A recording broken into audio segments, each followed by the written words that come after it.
Artinya memang potensi ini bisa menyebabkan orang berpikir negatif ya, maaf nih korupsi. Peluang memang ada, tinggal mau atau tidak. Itu persoalan. Peluang sangat terbuka. Untuk korupsi, Pak? Untuk korupsi.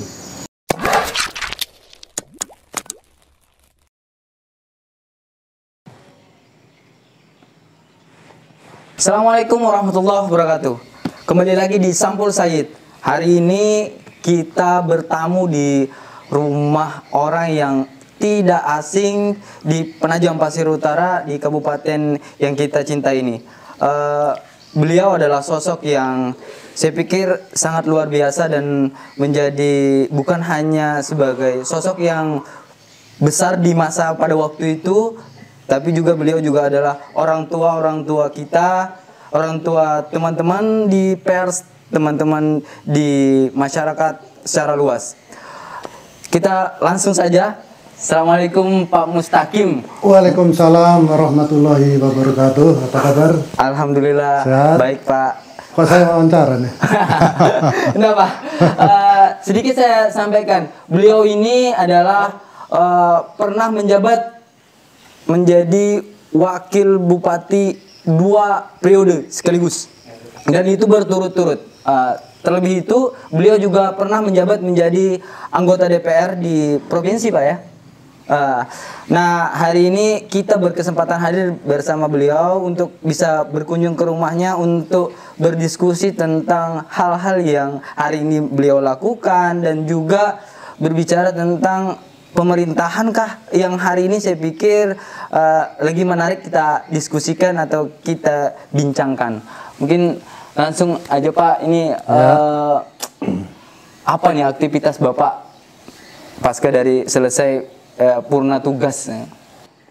Ya, saya akan purna tugas Juli 2018 ya. Jadi sampai sekarang berarti 3 tahun. Nah, saya begitu purna tugas itu perasaan saya kok merdeka. Merdeka dalam arti kata sebagai pribadi saya bebas, sebagai orang tua, sebagai suami istri saya lebih banyak bisa berkumpul dengan mereka. Yang selama ini hampir 10 tahun saya jujur jauh dengan anak-anak. Anak-anak sekolah, saya bangun waktu itu ya, dia pagi-pagi udah sekolah, tahu sendiri Hasan, saya pulang kantor udah jam 5, kadang jam 6, anak-anak udah capek, udah tidur, jadi nggak sempat ada berinteraksi khususnya dengan anak-anak. Jadi saya jujur, anak-anak itu waktu itu agak jauh karena komunikasi kurang. Ya alhamdulillah, dengan saya pensiun ini lebih dekat dengan mereka. Saya lebih banyak memberikan perhatian, apalagi dengan ibu kan dulu masing-masing sibuk. Nah sekarang saya merasakan sebagai manusia kayaknya. Sebagai manusia Pak ya. Pak, menarik nih Pak. Di luar dari aktivitas dengan keluarga, ada kegiatan lain tidak Pak sejauh ini? Ya secara formal tidak ada. Tidak ada Pak ya. Artinya juga saya ini kan kalau orang Malaysia kan laskar tak berguna kan. Orang outsider, orang di luar sudah, jadi saya sudah jadi orang yang merdeka dalam arti kata saya bebas mau kemana, mau duduk di warung memakai kaos, pakai sandal gapet, duduk nongkrong di warung. Jadi Pak ya? Lebih merdeka. Kalau dulu saya memang bisa juga saya lakukan, tapi kan dianggap lucu nanti sama masyarakat. Wakil bupati di warung ini gimana nih? Iya. Wakil bupati kok jalan-jalan, nah itu kan ada protokoler yang membatasi, membatasi, dan itu juga memang tidak biasa. Tapi kalau saya di luar kedinasan, iya Bapak lakukan itu. Misalnya di Jakarta, saya kan jadi orang bebas. Saya pagi-pagi sudah jogging di Cempaka Putih itu, nongkrong sama tukang ketoprak, tukang bakso. Pernah subur itu anak humas tuh mengikuti saya. Oh, Bapak, ya gini kerjanya, orang belum bangun saya udah habis subuh udah keliling Cempaka Putih itu. Masih pagi gelap itu, karena itu kebiasaan sampai sekarang. Jadi kebiasaan Pak ya? Saya keliling halaman ini tiap pagi kan, 40 kali putaran. Oh, olahraga masih rutin Pak? Oh terus, kalau enggak fit begini. Oh. Ya kan? Izin Pak, umur berapa sekarang Pak? Saya 70 lebih 2. 72 Pak ya. Pak artinya Enggak, jangan 72. 70 lebih 2. Pak ya. Kalau Nabi 60 lebih 3. Nah, gitu. Menarik Pak. Lebihnya ini yang harus itu. Ini Pak, bicarain tentang hari ini, saya pikir Bapak juga tidak bukan tidak update kan Pak, bicara tentang kondisi hari ini, baik itu secara umum masyarakat kita di nasional, bahkan juga di tingkatan kabupaten, kondisi tentang pemerintahan sendiri. Semasa Bapak menjabat itu, apa sih yang sebetulnya menjadi hal yang menggelitik menurut Bapak sendiri? Tapi sampai hari ini ya, yang kita lihat bahwa korupsi itu kan merajalela ya. Hampir tiap berapa periode sekali ada kepala daerah ditangkap, ada OTT. Nah, ini kan selama ini kita sibuk membicarakan, menangani masalah hilir. Kan ada hukum sebab akibat ya. Betul. Akibat korupsi apa? Ada sebabnya. Iya betul. Dan mungkin tidak ada sebab pada korupsi. Nah, kita lihat contoh saja video dari Bupati Banjarnegara secara vulgar mengatakan, ya kan, bahkan dia kalau tahu gaji bupati cuma sekian, saya sumpah tidak nyalon, ya kan. Itu kalau dipandang dari materi. Kalau saya mandang lain, karena untuk bekerja itu kan ada pengabdian ya. Ada dua kepuasan yang harus diperoleh dalam bekerja, kepuasan material, kepuasan moral. Kalau mencari kepuasan material, jangan harap menjadi kaya, menjadi enak, menjadi kepala daerah. Tapi kalau kepuasan moral, yes, oke. Kita, ya namanya manusia kan butuh penghormatan, ada penghargaan. Itu aja menangnya. Kesana kesini, dihargai orang. Artinya tidak ada keuntungan secara material, materi, tidak ada. Tidak ada. Pak, kalau boleh tahu nih Pak, memang berapa sih gajinya Pak? Itu bukan rahasia umum lagi. Gaji wakil bupati itu 5.600.000. 5 juta. Gaji bupati nggak sampai 6 juta. Gaji gubernur 8 juta. Wakil gubernur 7,5 juta. Cuman yang membedakan ya daerah kaya atau miskin, katakanlah gubernur DKI. Memang gajinya ya itu gaji pokok. Tapi penghasilannya kan beda. Dia ada macam-macam mungkin. Ya jujur saja saya tidak membayangkan di provinsi lain di Penajam, karena saya tidak tahu yang kita rasakan, jangan ceritakan yang bukan kita rasakan. Nah, saya merasakan bahwa gaji memang 5,5 juta. Jadi saya jujur, saya pertama kali menerima gaji itu sampai bengong. Sempat bengong Pak ya? Bengong, bendara ngantarkan setor gaji, amplopnya kok tipis, tak tanda tangani 5.600.000 katakanlah. Saya lama mikir ini. Apa iya betul ini? Saya setengah nggak percaya. Sedangkan kos politik itu besar Pak ya? Saya setengah nggak percaya ini main-main atau itu sudah include tunjangan jabatan loh. Sudah include dengan Iya, tunjangan gaji pokok kan 2 juta sekian, tunjangan jabatan sekian, tunjangan anak, tunjangan istri, itu kan ratusan ribu aja tunjangan anak istri itu.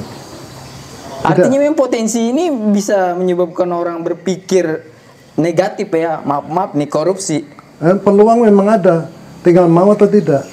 Itu persoalan. Peluang sangat terbuka untuk korupsi Pak. Untuk korupsi. Tapi tinggal orangnya lagi mau atau tidak. Kalau saya alhamdulillah selama 10 tahun tidak mau. Selama 2 kali menjabat Pak, karena saya tahu aturan. Saya kan mantan birokrat di Samarinda, pegawai negeri sampai pensiun eselon 2. Jadi saya tahu aturan main, tahu undang-undang, tahu peraturan, bahwa uang yang dipakai, saya kan pengelola anggaran juga selaku sekwan. Oh, terakhir jabatan sekwan 2 periode saya. Dan sempat menjadi anggota DPR sebelumnya. Pak ya? Sebelumnya Pak ya? Oh, di fase orde 97, 99, waktu reformasi, waktu Orde Baru. Kan Orde Baru Pak ya? Masih boleh, dulu partai 3, Golkar, PDI, P3, fraksi ABRI kan. Nah saya anggota dari Golkar itu kan dulu tertutup kan, bukan terbuka kan. Jadi nomor urut keberapa, perolehan kursi berapa ya dapat. Saya itu nomor 28 nomor urut itu, sampai dapat 32 anggota kan. Iya. Ayo. Artinya nomor 2 di bawah Pak ya. Sampai terakhir 32, Golkar 32. Memang rezeki tidak akan tertukar Pak ya? Golkar 32. PDI 2 orang, P3 6 orang, ABRI 6 orang, 45 persis. Nah, 45 ya. itulah. Nah, bedanya ya saya menyoroti persoalan demokrasi itu saya tergelitik juga ketika Pak Mendagri Tito Karnavian beberapa hari yang lalu melontarkan statement bahwa sistem perpolitikan ini harus dirubah. Kalau kita memang mau baik, demokrasi mau beretika dan berkualitas. Hari ini kurang etika menurut Bapak? Ya, silahkan dinilai sendirilah. Ya kan? Ya, ini Maksud saya secara umum saja, sebaiknya demokrasi, yes, frame demokrasi oke. Iya. Tapi harus yang bagaimana? Yang beretika dan berkualitas. Kita jangan meniru demokrasi negara luar yang sudah maju, rakyatnya sudah pendapatan per kapitanya tinggi, kan beda, kualitasnya beda. Artinya ada yang salah dari demokrasi kita, Pak? Tidak ada yang salah, ya artinya Aplikasinya gitu, Pak ya? kita gimana ya, susah juga mengatakan karena model demokrasi apapun tidak pernah akan bisa memuaskan semua pihak. Betul. Memang yang ideal itu ada, tapi kan apa itu mungkin? Iya. Katakanlah nanti pemilu itu suara itu dibobot, ya kan? Dibobot maksudnya gimana, Pak? Katakanlah orang yang S3 bobotnya 4, Oh, yang S1 bobotnya 3. ada poin-poin Ya, gitu ya. yang pemilih SMA bobotnya 2, yang di bawah itu 1. Oh iya, Pak. Demokrasi kita kan ODGJ dengan profesor sama-sama satu ya. Profesor sama mohon maaf, Iya. gelandangan sama suaranya, Betul. ya kan? Apa itu keadil? Di mana keadilan demokrasi harus ada juga, bukan keadilan ekonomi, keadilan sosial, keadilan demokrasi juga harusnya ada. Nah, inilah yang menjadi permasalahan. Memang ya tidak mudah untuk melaksanakan itu. Kita mau merubah undang-undang kan suatu hal yang tidak mungkin. Betul. Karena jujur yang membuat undang-undang Bisa, Pak, tapi rumit. bukan rumit, sangat sulit. Sangat sulit. Karena banyak pihak berkepentingan, ya kan, paham kan? Paham, Pak. Yang membuat kan mereka, Iya. masa mereka mau kehilangan peluang? Betul, betul. Itu persoalan. Itu Tolong dijabarkan sendiri. Terlalu banyak kepentingan, Mas. Terlalu banyak, sangat banyak. Kemudian mestinya untuk memperbaiki kinerja kepala daerah, gubernur, bupati, wali kota, tidak usah dinaikkan gajinya, tunjangan kinerja. Itu solusi, Pak ya sebetulnya. Solusi, karena selama dia bertugas kan harus ada kinerja, harus dihargai dong. Iya kan, kalau gaji oke lah standar. Sebab apa? Kalau gaji dinaikkan nanti akan berefek kepada lembaga lain. Nah, itu akan membebani APBN maupun APBD. Nah, itu kan persoalan. Sementara yang berjuang ini yang menikmati, nah, pahamnya ya. Itu memang masalah sulit. Masalah terlalu banyak sebetulnya kalau kemudian kita mau bicarain tentang itu. Tapi selama ini Bapak melihat kan ini pasca dari Purna, kondisi pemerintahan yang hari ini berjalan dengan beberapa informasi yang Bapak dapat, bagaimana pandangan Bapak sendiri? Kalau masalah itu ya saya mungkin tidak bisa terlalu jauh yang komentari ya. Nanti saya apa kata orang nanti. Iya. Tapi secara umum bahwa tugas-tugas pemerintahan itu kan tugas kepala daerah baik tingkat 1, tingkat 2, kota. Kan. Ada 3 tugas pokok ya. Tugas pemerintahan, tugas pembangunan, dan tugas kemasyarakatan. Itu Artinya saja. mereka harus paham nih, Pak ya. Harus paham tugas pemerintahan apa. Ada tugas wajib, ada tugas pilihan. Urusan wajib, urusan pilihan. Urusan wajib itu pendidikan, kesehatan, itu wajib. Nah, kalau pilihan itu apa potensi yang ada di daerah itu yang perlu dikembangkan, itu asalnya pilihan. Misalnya pariwisata, ada potensi, perlu digenjot. Ada sektor apa lain yang menonjol di situ. Nah, itu urusan pilihan. Nah, ini persoalan-persoalan ini kan, mohon maaf, memang seharusnya ya kita sebagai compare saja ya. Zaman Orde Baru itu untuk memilih pemimpin itu memang luar biasa. Ada jenjang. Dulu untuk menjadi seorang sekda itu dia harus pernah menjadi kepala humas. Karena dia tahu banyak dari yang tahu sedikit dari yang banyak. Iya, betul. Kemudian pernah menjadi kepala bagian keuangan, mengelola keuangan. Terus pernah menjadi kepala bagian pembangunan. Pernah menjadi kepala inspektorat pengawasan. Jadi perencanaan, keuangan, pengawasan berjenjang. Baru yang panjang untuk kemudian bisa di posisi itu. Enggak ada ujuk-ujuk jadi sekda, enggak ada. Enggak ada. Enggak ada. Saya tidak menyinggung ke mana ya. Ini normatif saya bilang. Ya. Normatif kan. Artinya dia sudah melalui jenjang dan belajar dari berbagai OPD tadi, SKPD. Jadi tahu dia, nggak mungkin dibodohi lah. Karena pada fase itu Pak ya. Karena sekda itu adalah motor organisasi. Dia penggerak motornya organisasi pemerintahan di sekda. Dibantu asisten 1, 2, 3, dibantu oleh SKPD yang bidang. Jadi tidak sulit karena sebenarnya secara teori tugas itu sudah dibagi habis. Sudah dibagi habis. Habis.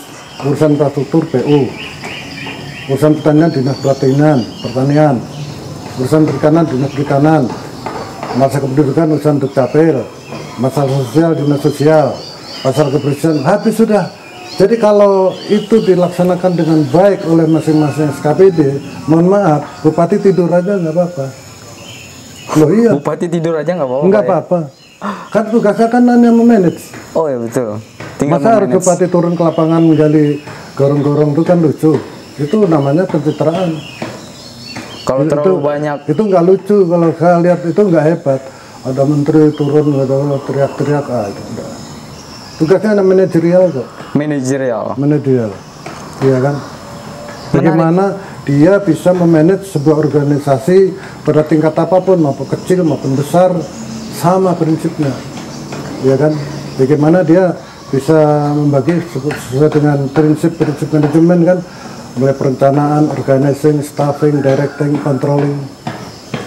Itu aja. Habis dibagi tugas. Mohon maaf, ada suatu, nggak saya sebut nanti terlalu ini, suatu kota itu sudah sejak dulu kala sudah berjalan kebersihannya, jalan bersih, dapat adipura puluhan kali, itu sistem sudah jalan. Wali kota tidur pun tidak masalah karena sistem sudah jalan. Artinya tinggal memonitoring keseluruhan. Tinggal monitor. Sekarang dengan IT begini, monitoring gimana susahnya? Dari rumah cukup, dari HP sudah bisa monitor. Betul, berarti cukup di rumah aja cukup ya? Di rumah. Orang kerja di rumah bisa kok. Saya biar pensiun saya kerja dari rumah. Iya kan, bukan berarti harus pakai dasi, pakai mobil, sepatu mengkilat, itu enggak. Kalau di dunia politik sendiri Bapak hari ini masih eksis atau bagaimana Pak? Atau ada targetan-targetan ke depan atau bagaimana Pak? Ya sementara pensiun dulu lah. Sementara pensiun dulu Pak ya. Melihat monitor itu kan wajar aja lah. Namanya mengikuti perkembangan, mengupdate data dengan apa susahnya sekarang mengupdate data. Siap. Mengupdate informasi di rumah saja, saya informasi apa saja dapat loh. Jadi tahu semua aktivitas kondisi hari ini di Penajam Pasir Utara. Ya lucu lah kalau saya nggak tahu. Lucu Pak ya. Ada yang aneh kalau saya nggak tahu, dikira saya diam aja di rumah ini. Iya. Ya, artinya kan? Tetap. Saya bergerak dimanapun kan HP saya bawa. Monitor tetap Pak ya. Iya. Oke Pak, menarik bicarain tentang masalah Bapak hari ini kan Bapak pernah menjabat sebagai wakil Bupati Penajam Pasir Utara 2 periode, dan ini bukan waktu yang singkat, 10 tahun Pak ya, dengan bupati yang berbeda.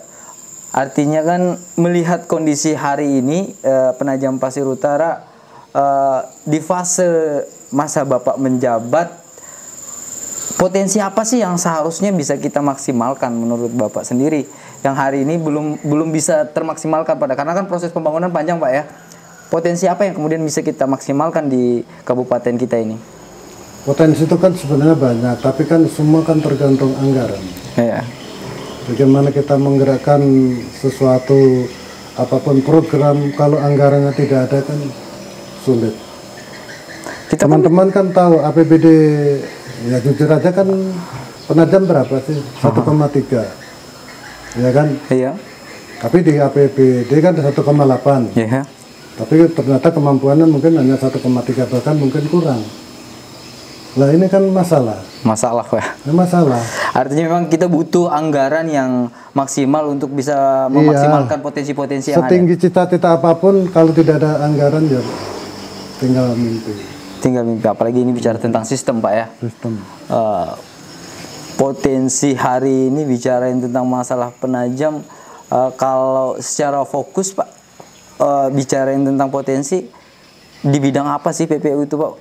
Kan sampai hari ini kita tuh mau bilang pertanian hari ini, pertanian kita, ya kita bisa lihat sendiri, kita masih terjebak dengan kondisi pengairan yang masih kurang, terus kemudian kondisi mau bicara tentang pariwisata, fasilitas belum ada yang memadai yang hari ini bisa kita jual ke luar sana. Apa yang seharusnya memang kita lakukan? Artinya ini bukan cuma pemerintah ya, tapi ini bicara tentang secara keseluruhan Pak, publik dan siapapun itu, masyarakat secara umum untuk berpartisipasi. Apa yang memang harus sadari bahwa pembangunan itu tidak melulu tugas pemerintah. Ada 3 pelaku pembangunan, pemerintah, swasta, dan masyarakat. Nah, peran swasta mana? Peran masyarakat mana? Kalau pemerintah kan terbatas APBD. Iya betul. Ya konkret, Balikpapan bisa megah gitu. Apa yang bangun pemerintah kota itu? Ada mall, ada bandara, ada perumahan wika macam-macam. Apa itu pemerintah yang bangun? Ada Pertamina. Apa itu atau wali kota yang bangun? Kan bukan. Yang dibangun wali kota paling posyandu, puskesmas, fasilitas umum, kantor lurah, kantor kecamatan, jalan-jalan kampung. Itu Balikpapan, jalan landasan itu bukan wali kota yang bikin. Jalan rapak ke Samudra itu bukan wali kota yang bikin.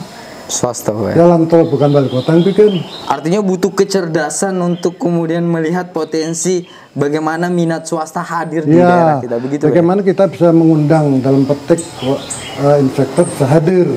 Nah itu kan harus ada regulasi yang jelas. Katakanlah ada biaya-biaya yang jelas. Jadi ada 3 ya, investasi. Syaratnya apa, bayarnya berapa, waktunya berapa lama. Asal syaratnya jelas, ini kasih tahu, saya mau bikin IPA, syaratnya ini. Oke, biayanya berapa, terbuka jalan. Ya kan, waktunya berapa lama, 3 minggu, sebulan, setengah bulan, pasti datang investor. Ini kan kadang-kadang ya salah. Harus ada itu batit gitu ya. Ya kan? Nah ini yang menghambat investasi. Ada oknum-oknum Pak ya. Karena ada ketegasan dalam hal regulasi, tarif, berapa sih bayar IMB, berapa sih bayar USAID, berapa ini. Jangan harus menghadap saya dulu. Ada sistem sudah, bikin perizinan, udah sih urus. Kalau seandainya sistem itu berjalan dengan tidak baik, perlu lagi menghadap kepala daerah apa atau melobi sana sini Pak ya? Tidak perlu lagi, sistem jalan tinggal tekan aja bupati. Penting banget yang jadi namanya sistem iklim investasi harus dibangun Pak.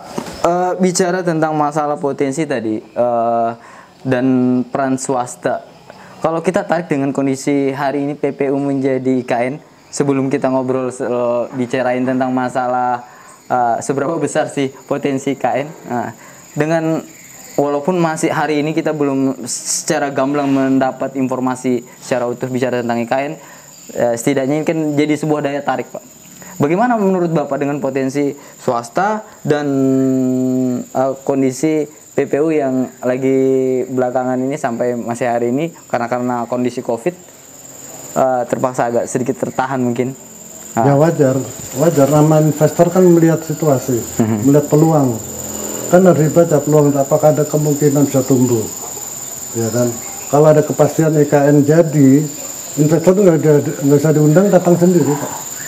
Nggak usah promosi. Datang karena dia melihat peluang. Datang dari dijemput, pulang dari diantar Pak ya? Nggak usah. Datang sendiri karena dia melihat potensi. Dia datang sendiri. Sebesar apa potensi kita menjadi IKN Pak? Ya saya sulit untuk berandai-andai ya. Tapi kalau melihat segmen dari Bappenas, dari apa itu katanya tahun depan. Tahun depan Pak ya. Kalau kan hari ini komunikasi, saya pikir pasca dari menjabat kan komunikasi dengan elit-elit yang hari ini kita anggap penting, butuh informasi dari mereka, masih ada komunikasi kan Pak? Ada. Nah, kalau boleh dapat bocoran nih Pak, apa nih Pak potensi kita? Bener nggak sih ini Pak? Karena masyarakat kita ini secara utuh Pak, jujur secara keseluruhan ya, kita tuh belum tahu kepastian. Bahkan tersiar kabar bahwa IKN batal terus kemudian tidak dianggarkan kemarin. Nah, pada waktu itu di paripurna, terus kemudian tidak dianggarkan di anggaran ini. Nah, ini kan menjadi sebuah jadi opini liar, Pak. Nah, kalau boleh dapat bocoran, Pak, bagaimana sih, Pak, kondisi IKN di PPL saya itu? mengamati gini saja, mungkin secara psikologis tidak nyaman. Iya. Kalau dimunculkan di APBN dalam situasi yang begini. Nanti netizen maupun gedung sebelah pasti kan iya, betul. nanti kan pemerintah sistem kerjasama dengan badan usaha kan, pembiayaan itu. Pembiayaan, Pak, ya. Artinya pemerintah menurut Bapak hari ini pemerintah pusat tetap optimis, tetap komit kok. Komit, Pak, ya, tetap komit, Pak. Iya.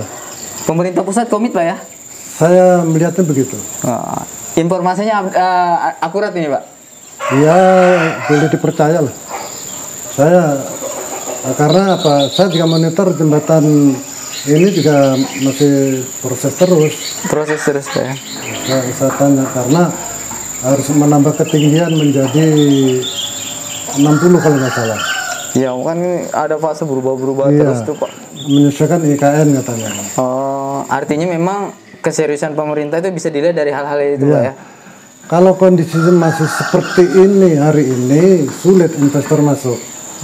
Ya katakanlah kita mengembangkan pariwisata. Iya. Kita kan ini pantai sepanjangan, Pak. Pariwisata ke sini.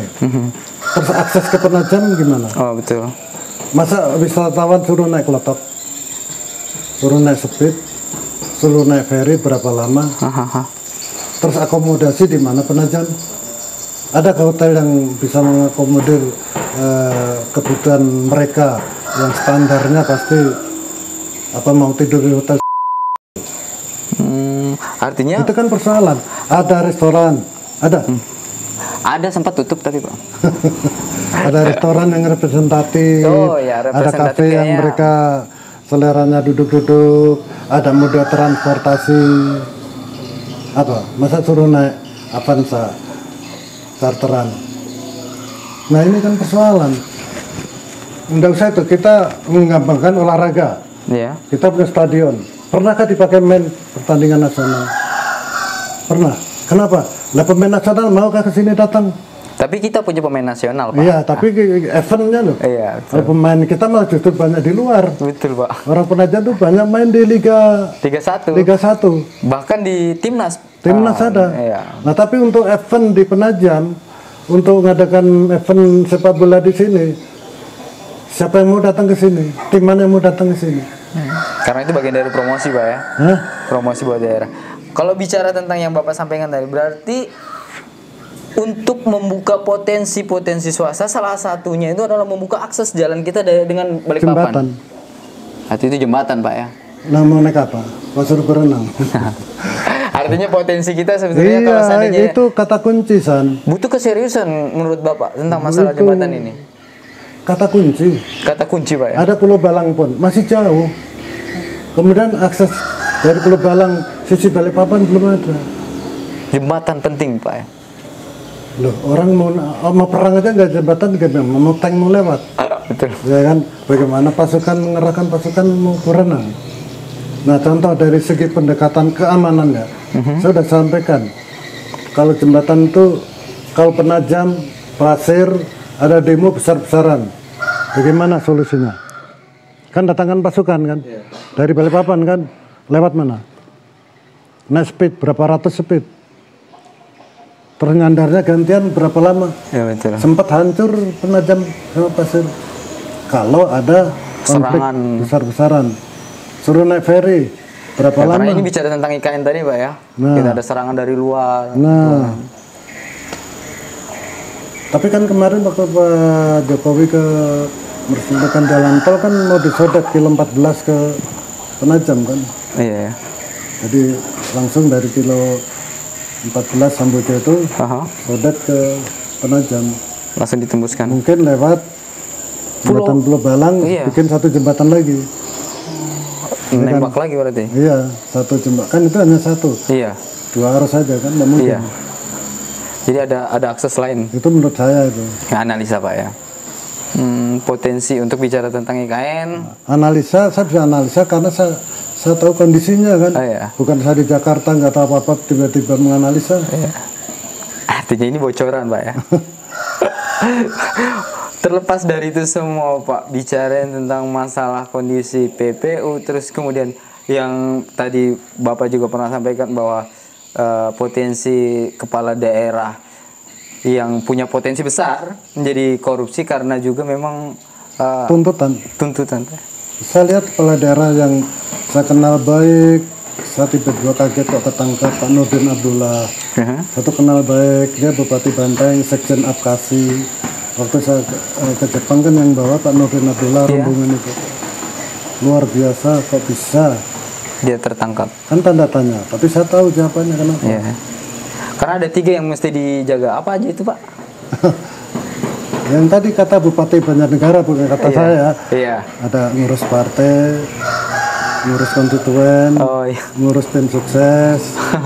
Iya, terlalu banyak yang diurus. Nah, ya. Dan itu butuh kos. Dan itu harganya nggak murah. Bukan murah Pak ya? Nggak murah. Nah, masa uang pribadi dipakai nyetor? Ayo. Ya pasti akhirnya jalan pintas. Saya dengan kondisi punya 3 anak saja Pak, itu kalau punya penghasilan 3-4 juta saja itu anak saya bisa nggak kebeli tuh pampasnya Pak. Iya. Nah, bagaimana kebutuhan seorang bupati? Ya, dengan banyaknya konstituen Pak ya, menurut saya ya memang masuk akal. Bukannya mereka bukan kita mengamini mereka korupsi, tapi pada prinsipnya hari ini mereka terjebak dengan kondisi yang menyebabkan dia berbuat begitu. Tapi pada zaman Bapak bagaimana Pak mensiasati? Kan di luar dari maaf nih Pak ya, di luar gaji kan ada tunjangan-tunjangan lain. Tunjangan rumah tangga oke. Aha. Itu kan habis juga. Habis Pak ya. Jamu tamu, biaya sosial. Oh iya kan Bapak di Penajam ya. Iya, biaya aktivitasnya di sini sosial. Ya itu aja. Kalau di luar daerah? Kalau undangan ke pengantin. Oh. Kalau musim pengantin kan sehari ada 2-3 kan. Sehari undangan ada. Kalau musim pengantin bisa 2 tempat, 3 tempat. Itu ada anggarannya. Kan nggak ada kan? Iya. Tapi kan harus keluar. Harus keluar. Biasa saja. Ada yang sunatan. Iya. Ada kematian. Ada yang selamatan. Belum yang datang ke rumah lagi sakit gigi. Belum yang datang ke rumah atapnya bocor. SIM-nya mati. Ini pengalaman betul, saya nggak ngarang. Itu kejadian Pak ya? Kejadian. Saya pernah kerja bakti sama ibu di Kilo 1 dulu. Ada anak muda datang, Pak, kita bantu Pak. Kenapa? SIM saya mati Pak. Kasih 300. Sampai di rumah, ibu cerita, Pak tadi ada yang minta uang ibu tuh. Kenapa anak muda minta ongkos SIM? Tak kasih 2 dari saya kena ibu. Dan tempatnya berbeda kan sana sama sini. Ini fakta, saya bukan ngarang. Artinya memang banyak pengeluaran yang mesti dikeluarkan. Ada yang bilang, Pak, saya nggak punya beras. Itu kan bukan tupoksi wakil bupati. Tapi kan harus diselesaikan. Kalau enggak jadi masalah. Masalahnya gimana? Di mana Pak? Oh, dibilang pelit lah. Oh, dianggap pelit Pak. Padahal itu bukan bicara wilayah kita Pak ya, atau tupoksi kita. Tapi harus selesai. Harus selesai. Kalau bilang kita jawab, wah ini bukan tugas saya kan lucu. Tugas kemasyarakatan mana? Ada tugas pemerintahan, pembangunan kemasyarakatan. Kemasyarakatan itu ya. Dipertegas deh Pak, untuk bicarain tentang masalah tadi, solusi untuk ya walaupun itu juga bukan jadi jaminan Pak ya. Iya. Salah satu alternatif deh Pak ya, untuk ya menekanlah kasus korupsi kita. Ya, sistem rekrutmen pimpinan harus jangan model begitu. Sekarang kan orang melamar, minta rekomendasi, merengek-rengek, setor Pak ya. Ada setor Pak terakhirnya. Nah, kan lucu. Dalam agama Islam jabatan tidak boleh diminta. Itu amanah, kepercayaan yang diberikan. Mestinya partai mencari orang yang dianggap mampu untuk dicalonkan. Nah, masyarakat juga jangan manipolitik. Jangan. Nanti seberapapun yang hadir ke TPS tetap sah. Katakanlah DPT ada 500, yang datang 100 pun sah. Tidak ada undang-undang mengatakan batal kan? Iya ya. Nah, karena calonnya 2, yang satu dapat 60, satu dapat 40, yang 60 yang menang sudah. 60 suara menang. Jadi nggak perlu kampanye menurut saya tuh. Kampanye itu semuanya kan, ya mohon maaf, jual kecap semua itu. Jual kecap. Mana buktinya? Karena berhadapan dengan anggaran. Iya. Dia mau cita-cita membangun apapun, kalau uangnya nggak ada, apa mau dibilang? Jadi kampanye nggak perlu, baliho nggak perlu, terserah orang mau datang. Kalau yang datang ke TPS itu betul-betul dengan nurani. Kepedulian demokrasi gitu ya. Bukan dimobilisasi. Mobilisasi kan tadi kasih uang, tadi jemput, apa itu kan bentuk-bentuk mobilisasi. Berarti kan tidak murni. Nah, kita ingin yang murni, betul-betul mereka datang dengan kesadaran penuh. Dia memilih calonnya.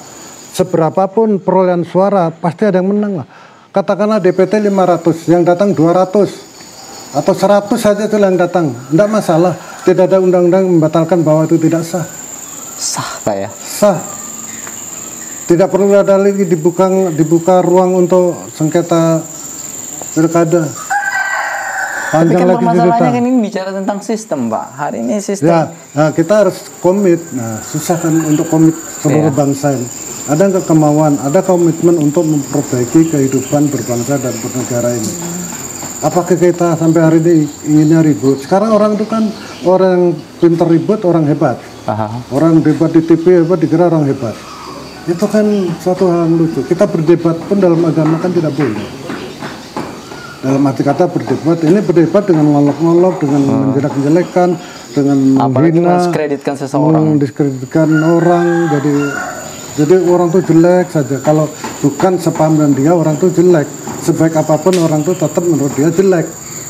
Tapi kalau menurut dia menurut grup dia ya jelek apapun dia baik. Nah ini kan persoalan, karena kebenaran, kebaikan itu sangat-sangat relatif. Tidak ada kebaikan mutlak, kebenaran mutlak, tidak. Tapi bagaimana kita mencari solusi, bagaimana benar menurut orang banyak. Karena mau memuaskan secara keseluruhan itu rumit. Suatu hal yang tidak mungkin. Suatu yang tidak mungkin. Nah itulah makanya sistem politik harus dirubah. Tapi itu ya sebuah ide yang sangat sulit kayaknya. Kecuali ada pemaksaan. Katakanlah undang-undang disodor pemerintah, sodorkan, setujui. Kalau DPR nggak setuju, nggak tahu modelnya apa, apakah bentuk peraturan apa, undang-undang terserah aja mau kesepakatan bangsa. Oke. Mau dibangun seperti apa undang-undang itu, ya kan? Nah, kita lupa bahwa teori-teori Orde Baru dulu sebenarnya masih relevan. Konsep Harto itu trilogi pembangunan, stabilitas, pertumbuhan, pemerataan. Dulu diutamakan stabilitas. Bagaimana membangun kalau nggak stabil? Masyarakat harus stabil, kondusif, aman, baru bisa membangun. Setelah membangun tumbuh baru pemerataan, pembangunan. Dulu ada SD Impres, pasar Impres. Sistem kita dahulu memang udah cukup baik sebenarnya, gitu Pak ya. Cuman ada perubahan-perubahan aturan, terus kemudian menyebabkan banyak juga kepentingan. Ya, akhirnya kondisi kita ya hari ini seperti kita lihat. Tapi ini guyon ya. Iya, jangan udah buruk, bukan ada korupsi, ada. Oh, ada juga korupsi. Ada, tapi di bawah meja. Oh, di bawah meja. Kalau sekarang satu meja-mejanya diangkut. Oke Pak, terima kasih banyak sudah menerima kami di Sampul Said dengan teman-teman tim Sampul Said yang sudah ada datang ke kediaman Bapak. Kami dari tim Sampul Said ucapkan terima kasih banyak karena sudah diterima dengan baik. Insya Allah kalau memang Allah kasih rezeki umur yang panjang, kita bisa diskusi lagi Pak, bicarain tentang masalah kondisi-kondisi daerah kita, karena petuah-petuah sehari ini Bapak menjadi seorang orang tua di kabupaten ini, biar bagaimanapun Bapak jadi orang tua di kabupaten ini, kita butuh petuah-petuah yang cukup untuk mendewasakan kita semua. Mungkin itu dulu Pak, terima kasih banyak. Kami dari tim Sampul Said, ada yang mau disampaikan terakhir Pak buat masyarakat kita? Saya juga terima kasih dikunjungi teman-teman dari Sampul Said, ya kan, lama tidak ketemu, ada 3 tahun ya. Iya Pak. Saya di rumah, teman-teman datang, bisa silaturahmi, ini juga sebuah kenikmatan sendiri. Oh, iya Pak. Bagi saya, dan saya terlalu tersanjung tadi dianggap orang tua. Emangnya saya siapa? Ya kalau orang nggak orang tua, kalau lu siapa gimana? Terima tidak terima, hari ini Bapak punya track record sebagai wakil bupati 2 kali.